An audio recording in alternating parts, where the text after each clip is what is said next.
ঢালিউডের অপ্রতিরোধ্য ৩ superstar, যাদেরকে বলা হয় বাংলা চলচ্চিত্রের সবচেয়ে প্রভাবশালী তারকা।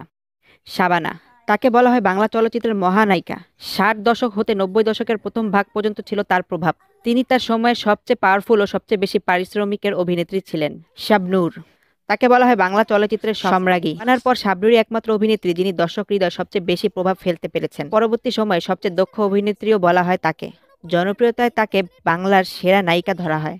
তার সময়ে তিনি ছিলেন সবচেয়ে বেশি পারিশ্রমিকের অভিনেত্রী, এমনকি তার সিনেমায় নায়ক থেকেও তিনি কখনো কখনো দ্বিগুণ হারে পারিশ্রমিক নিয়েছেন। সাকিব খান, সাকিব রানিং সুপারস্টার, তবে তিনি এই সুপারস্টার তকমা অনেক আগেই অর্জন করেছেন। জনপ্রিয়তা এখনও বেশ চমৎকার। সাকিবকে আপনার অপছন্দ হতেই পারে, তবে তিনি যে এক যুগেরও বেশি সময় ধরে ইন্ডাস্ট্রিতে রাজত্ব করছেন এটা অস্বীকার করা যাবে না। তার নামে অসংখ্য ছবি হিট হয়েছে ও হচ্ছে। উপরে উল্লেখিত ৩ তারকা ব্যতীত আমাদের দেশে অনেক কালজয়ী অভিনেতা অভিনেত্রী ছিলেন, আছেন, কিন্তু প্রজন্মের সেরা তারকা হিসাব করলে আসে শাবানা, শাবনূর এবং শাকিব খানের